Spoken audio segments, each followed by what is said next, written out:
A very good afternoon. You're watching the Midday News on Sabha television, where we get you the biggest developing news stories at the top of one. I'm Aishwarya Kapoor, and here are the headlines. Former Lok Sabha Speaker Somnath Chattopadhyay passes away at the age of 89.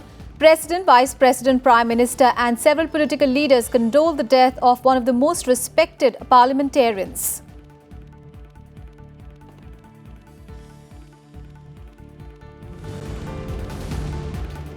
President accords assent to Criminal Law Amendment Act 2018. Stringent punishment, including death penalty for those convicted of raping girls below 12 years of age. Amended bill was cleared by Parliament last week.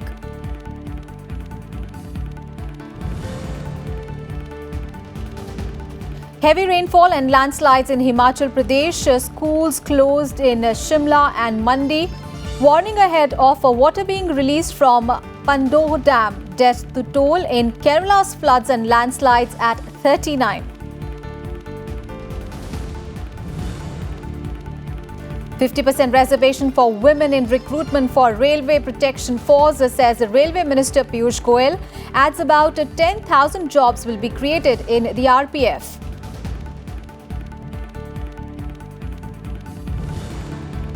And the first session of Pakistan's newly elected 15th National Assembly begins. Ongoing Speaker administers oath to new members as part of process of only the second democratic transition in the history of the country.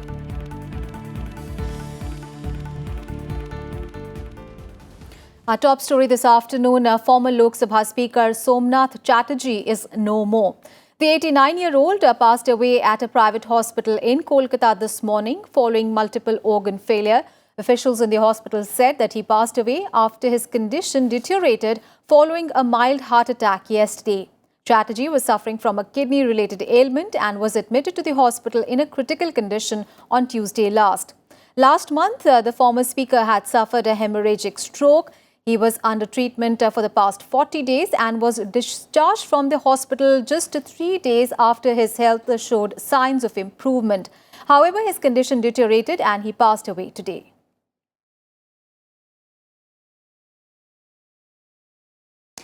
President, Vice President, Prime Minister and several political leaders condole the passing away of the former Lok Sabha Speaker. Let's take a listen. President, Vice President and Prime Minister led the nation in condoling the loss of Somnath Chattopadhyay. They acknowledged his long contribution to Indian politics and said he's one of the greatest Lok Sabha speakers. In a series of tweets, President Ramnath Kovind said that Somnath Chattopadhyay's death is a loss for public life in Bengal and India. Vice President M. Venkaiah Naidu also took to Twitter to express his condolences and said, "He was an outstanding parliamentarian and was always affable and highlighted people's problems. He's firmly stood by the principles he believed in." Prime Minister Narendra Modi said that Somnath Chattopadhyay was a stalwart of Indian politics. He was a strong voice for the well-being of the poor and vulnerable. Congress President Rahul Gandhi said Chattopadhyay was an institution, greatly respected and admired by all parliamentarians across party lines. External Affairs Minister Sushma Swaraj said she shared a good relationship with Chattopadhyay in spite of their ideological differences. Home Minister Rajnath Singh said an erudite and seasoned parliamentarian, Somnath Da was known for value-based politics. He rose above partisan politics. Defence Minister Nirmala Sitharaman called him principled and scholarly. Union Minister Arun Jaitley called him an outstanding parliamentarian and said he will be remembered for his contributions which enriched Indian politics. Petroleum Minister Dharmendra Pradhan said it was a big loss to Indian polity. West Bengal Chief Minister Mamata Banerjee said it was a great loss for us all. Delhi Chief Minister Arvind Kejriwal called him one of the greatest Lok Sabha speakers India ever had. Former Jammu and Kashmir Chief Minister Omar Abdullah said India has lost a parliamentary giant. Congress's Kapil Sibal called him a gentleman to the core. Bureau Report, Rajya Sabha TV. And here are leaders reacting to the news of Somnath Chattopadhyay's death. Somnath Da, hum kehte hain. So really he was a big brother to me also. हमारी विचारधारा अलग अलग रही, लेकिन विचारधारा अलग होने के बावजूद भी जब से मैंने भी कदम रखा पार्लियामेंट में 89 में, और तब से मैं सोमनाथ चटर्जी को काम करते हुए देखती थी। जिस तरीके से वो मुद्दे उठाते थे, जिस तरीके से अलग अलग नियमों का उपयोग करते हुए वो, चाहे वो शॉर्ट क्वेश्चन हो, चाहे वो कॉलिंग अटेंशन हो, बहुत बार मैंने ये उनको देखा है करते हुए। तो हर रूल का उपयोग करते हुए मुद्दे उठाना कैसे, ये एक प्रकार से हम उनसे ही देखते थे, समझते थे। और उनका जो स्पीकर का कार्यकाल रहा, मेरे लिए तो वो सबसे एक प्रकार से गाइड के रूप में हो गया कि उन्होंने एक जो स्थापित किया कि पार्लियामेंट इज सुप्रीम। इस तरह से सांसदों को अनुशासन में रखकर बेहतर ढंग से देश के सवालों पर डिबेट कराने की कोशिश की, वह अद्भुत है।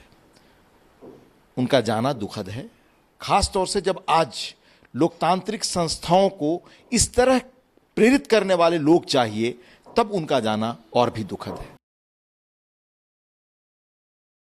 सोमनाथ दास संसदीय मर्यादाओं, संसदीय परंपराओं और संसदीय व्यवस्थाओं का खुद में एक स्कूल थे, और जिस तरह से उन्होंने एक बहुत ही सफल सांसद, एक बहुत ही सफल लोकसभा स्पीकर के रूप में अपनी पूरी भूमिका निभाई, और साथ ही साथ सामाजिक जीवन में भी अगर आप देखें तो शांति निकेतन के सम्मान, शांति निकेतन की गरिमा को बढ़ाने के लिए उन्होंने जिस समर्पण भाव के साथ काम किया हमेशा, वो जो है वो उनके जीवन का एक बहुत ही मजबूत पहलू रहा है। On behalf of the Politburo of the CPIM, I wish to convey our grief at the passing away of Somnath Chatterjee, a veteran parliamentarian in our country who served as the former speaker till 2009. Somnath Chatterjee was elected to the Lok Sabha for 10 unprecedented times, with just one break in 1984. He was a firm defender of the foundations of the Indian Constitution. Parliamentary democracy of our country. He was one of the outstanding parliamentarians, and he was one of the outstanding left leaders in the country. And he was the first communist who became Speaker of Lok Sabha. वो इस parliament की शोभा थे और आला दर्जे के human being थे वो। एज ए स्पीकर यानी कोई उनका एक से एक रहे, लेकिन सोमनाथ दादा का जो सदन को चलाने का जो तौर तरीका था वो बिल्कुल एक अलग अंदाज में था। उनके निधन का अफसोस तमाम जो भी उस समय उनके साथ जिन लोगों ने भी काम किया है या उनको नज़दीक से देखा है, उनको बेहद अफसोस होगा। Somnath Chatterjee was born in Tezpur in Assam on July 25, 1929. His father, N.C. Chatterjee, was once the president of the Akhil Bharatiya Hindu Mahasabha, and his mother was Beenapani Devi. Chatterjee was educated in Kolkata and the United Kingdom. He was a barrister at law from Middle Temple in the UK. Chatterjee joined the CPIM in 1968. The 10-time Lok Sabha MP was a Central Committee member of the party. Chatterjee was elected to the Lok Sabha 10 times on party ticket beginning in 1971, when he was elected as a CPIM-backed independent candidate to a seat in an interim election necessitated due to the death of his father. He was defeated only once in 1984 by Mamata Banerjee. Chatterjee was the leader of the CPIM in Lok Sabha from 1989 to 2004. Known for his debating skills and extensive knowledge of national and international issues, he was conferred the Outstanding Parliamentarian Award in 1996. He adorned several parliamentary committees as chairman or as member and was respected by leaders across the political arena. He was the first communist in the country to don the role of a speaker, after being unanimously elected for the post in 2004 during the UPA 1 government. As a Lok Sabha Speaker, he took several initiatives, including live telecast of the zero-hour proceedings of the lower house from July 5, 2004. A full-fledged 24-hour Lok Sabha television channel also came into being in July 2006 during his tenure as Speaker. He was the Speaker of the Lok Sabha from 2004 to 2009. He was expelled from the party in 2008 for seriously compromising the position of the party when he refused to step down as the Speaker a position which he believed was independent, unbiased and above party politics. He was asked to step down after his party decided to withdraw support from the UPA government. He retired from active politics following the end of his tenure as Lok Sabha Speaker in 2009. A close associate of Marxist leader Jyoti Basu, Chatterjee leaves behind an imprint as one of the most illustrious speakers of the Lok Sabha.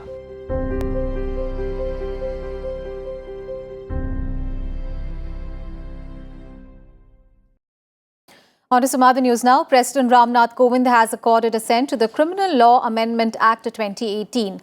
It provides a stringent punishment, including death penalty for those convicted of raping girls below the age of 12. It replaces the Criminal Law Amendment Ordinance that was promulgated on 21st of April. It will further amend the Indian Penal Code, the Indian Evidence Act 1872, the Code of Criminal Procedure 1973 and the Protection of Children from Sexual Offences Act 2012. The President's assent given yesterday came after Parliament approved the amendments to the law last week. Apart from a stringent punishment, it also prescribes a time limit for the investigation of all cases of rape. The deadline for the completion of trial in all rape cases will be 2 months, and a 6-month time limit for the disposal of appeals in rape cases has also been prescribed. And Vice President M. Venkaiah Naidu has stressed on the need for road connectivity for ensuring national development. He also called for ensuring that the urban-rural divide is bridged through connectivity. Vice President M. Venkaiah Naidu has said that road connectivity is key to national development and added that connectivity has the potential to bring a positive change in the lives of people living in remote corners of rural India. He was addressing a gathering during the foundation stone-laying ceremony of 4-laning of the 33.3-kilometer Adhelia-Nari section of NH 751 in Bhavnagar in Gujarat. The 4-laning will be done at a cost of 820 crores and it will make connectivity between Ahmedabad and Bhavnagar easier and would also give impetus to the development of Dholera Special Investment Region. गांवों की optical fibre से जोड़ने का काम भी चल रहा है, जिससे गांव संचार क्रांति में सम्मिलित होकर सुगम यातायात और संचार की इंफ्रास्ट्रक्चर की महत्वपूर्ण अंग है। सड़क और संचार संपर्क के साधन ही नहीं बल्कि विकास के वाहक है।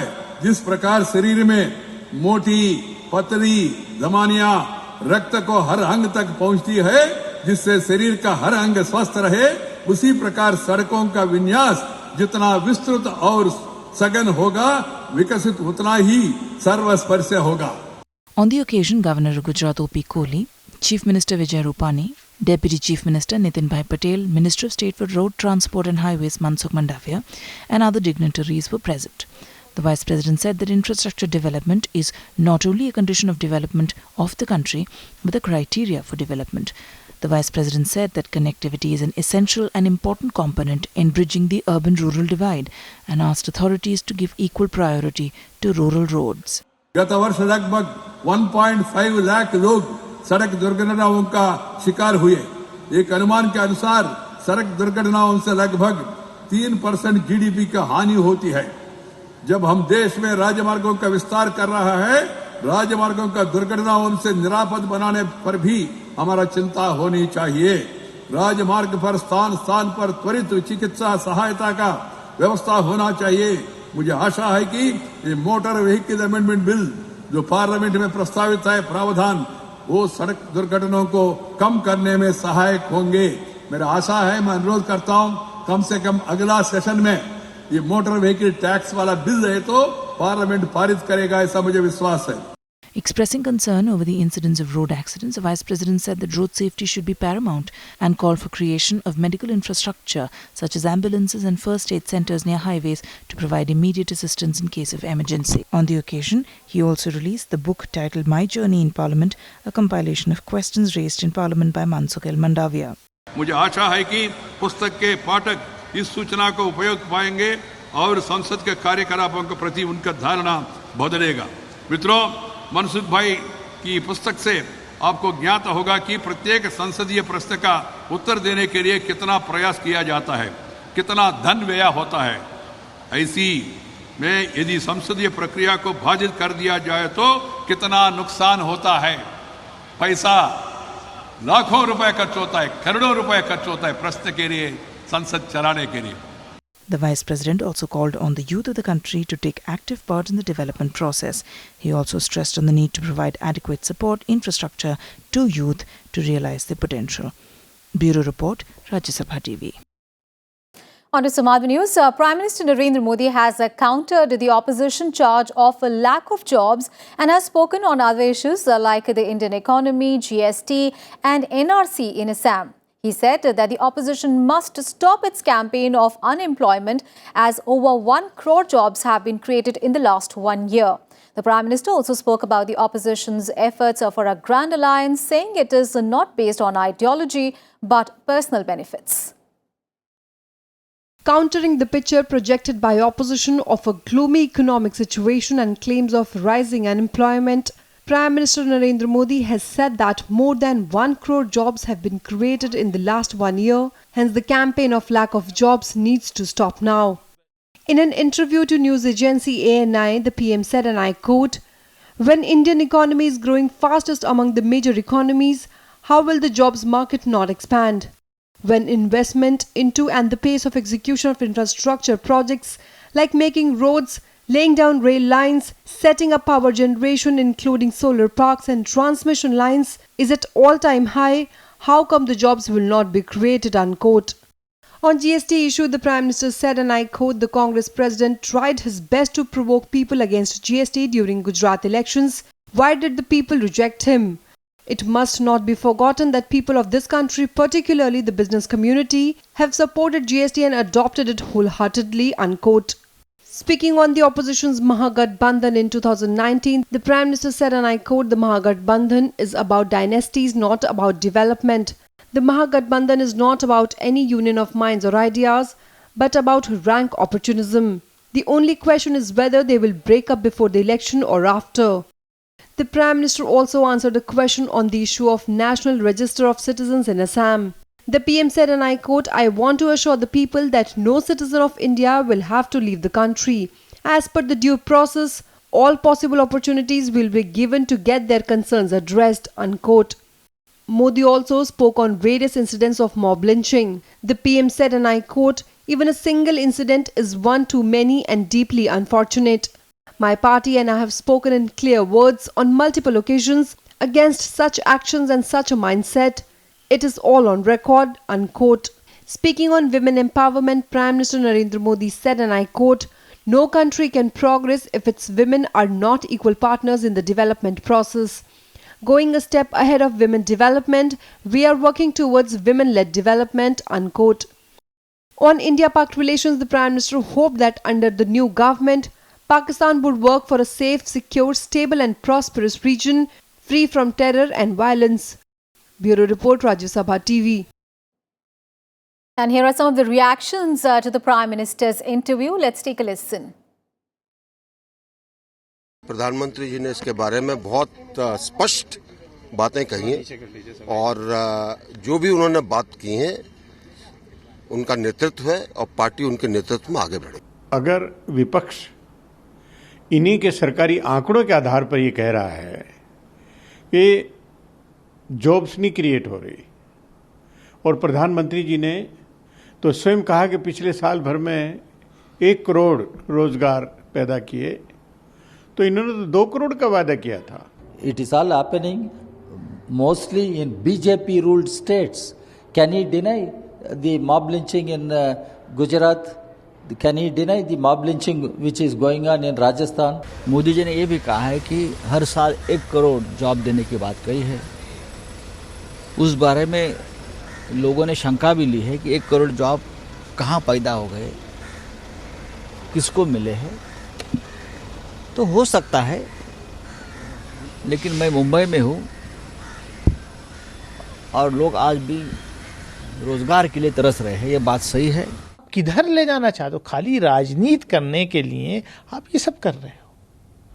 कितने लोगों को आपने डिपोर्ट किया पिछले 4 साल में, जरा बताइए ना। मैं समझता हूं कि शायद यूपीए की सरकार ने ज्यादा बांग्लादेशियों को डिपोर्ट किया था बनिस्बत पिछले 4 साल की एनडीए की सरकार में, मोदी जी की सरकार में। On to some other news. India handed over the first lot of the houses built for Indian origin people in Sri Lanka's tea plantation areas yesterday. Prime Minister Narendra Modi attended the handing over ceremony of more than 400 houses via video link. He said the ceremony marked a new high in relationship between the two neighbours. He added that India has kept its promise made to the people of Sri Lanka. And Sri Lankan Prime Minister Ranil Wickremesinghe was also present at the ceremony along with ministers and Indian officials. India, remember, had committed 60,000 houses, of which 47,000 are made under the innovative Indian housing project. Prime Minister Modi said that at $350 million, it is one of the biggest grant assistance projects of India anywhere in the world.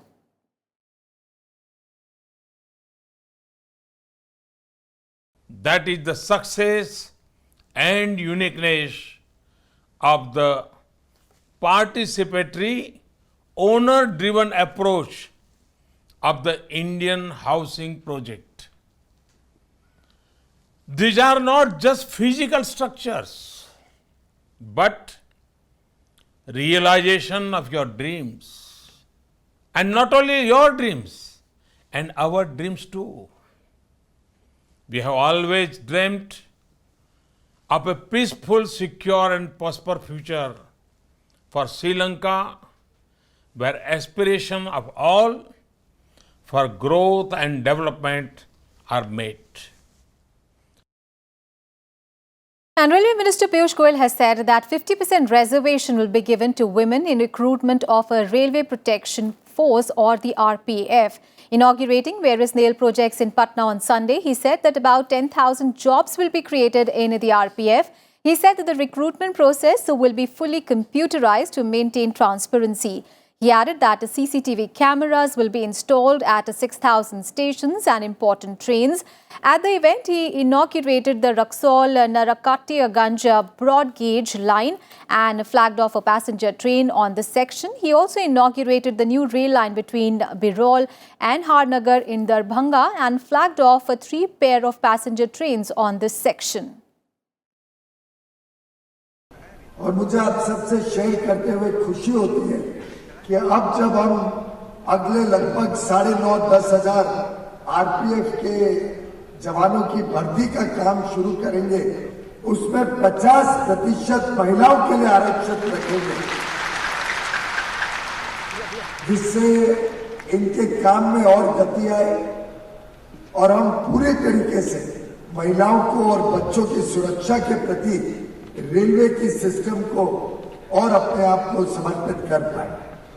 साथ ही साथ हम पूरे जो station है देश भर में लगभग 6000 स्टेशन और जो प्रमुख गाड़ियां चलती हैं उन सब में भी सीसीटीवी कैमरा लगाने का कार्यक्रम जल्द ही शुरू करने वाले हैं, जिससे सुरक्षा की दृष्टि से यात्रियों को और उचित सुविधाएं मिले और इस प्रकार की जो गलत गतिविधि है उन सबको रोकने में रेलवे सफल हो पाए। News from Himachal Pradesh now, where 7 people have been killed in floods and landslides in the state, and a warning has been issued for tourists and people residing in low-lying areas not to go near the Beas River as water is being released from the Pandore Dam in Himachal Pradesh's Mandi district. According to officials, the Bhakra Beas Management Board authorities have been releasing water from Pandore Dam since morning as heavy rains have caused a huge inflow in Beas River. The authorities have informed the district administration that the release of water from the dam would continue till 3 p.m. tomorrow. And in the wake of heavy rainfall and landslides, all schools, including private across Shimla and Mandi districts, are closed today. National Highway 3 has also been blocked to avoid any untoward incident. Meanwhile, the Badrinath National Highway in Uttarakhand is also closed since last night as Ramgarh after heavy rains brought down debris onto the road. And news from Kerala, where Union Home Minister Rajnath Singh on Sunday announced additional 100 crore rupees flood relief for the state, and the announcement was made after he took an aerial overview of the situation in the state. Rajnath Singh also approved the release of the second investment of 80.25 crore rupees in advance for the State Disaster Response Force to supplement the efforts of the state government. And after interacting with the flood victims, Rajnath Singh also assured the state government that all resources would be provided from the central government to tackle the situation. Over 1,000 people, including elderly women and children, have been rescued in areas where the Indian Army's 10 columns are working. I understand the sufferings of people of Kerala from the present crisis. Since assessment of damage will take time, I hereby announce immediate relief in advance of amount 100 crore. And Kerala Chief Minister Pinarayi Vijayan on Sunday informed that as per the preliminary report, the total damage due to flood in the state is estimated to be worth 8,316 crore rupees. The state government has also requested the centre to declare the calamity a rare severity. The Chief Minister has informed that at least 39 people have been killed and 6 have gone missing in rain-related incidents in the state. Meanwhile, External Affairs Minister Sushma Swaraj on Sunday announced that passports damaged in floods in Kerala will be replaced free of cost by the government. In a tweet, Sushma Swaraj said that there are unprecedented floods in Kerala causing huge damage. She also advised people to contact the concerned passport kendra. ISRO has said that India's second moon mission, Chandrayaan-2, will now be launched in a January to March window in 2019 instead of later this year. ISRO said that the change in the schedule is as the design was changed to enable it to land on the lunar surface. India's space agency said that it has planned the launch on 3rd of January and it is targeting that. But that is an open window and it can go up to March as well. ISRO also plans to launch 50 satellites in the next 3 years. It plans to launch 22 satellites in 2019, which is the maximum in any year in the history of ISRO. Our top international focus, the newly elected Pakistan Parliament met for the first time today. The first session of the 15th National Assembly in Islamabad saw new members of the lower house of Parliament taking oath after their election in the 25th of July countrywide polls. Prime Minister in waiting and Pakistan Tehreek-e-Insaf Chairman Imran Khan and other prominent political leaders were present in the assembly for the oath taking. After completion of the swearing-in ceremony, the new Speaker and Deputy Speaker of the Assembly will be elected on 15th of August, and thereafter National Assembly will elect the Leader of the House or the Prime Minister within the next couple of days. Remember, PTI emerged as the single largest party in the election, and with the support of smaller parties, it has claimed the support of at least 180 lawmakers in the House of 342. And that's it from me and my team in this edition of Midday News. Thanks for watching.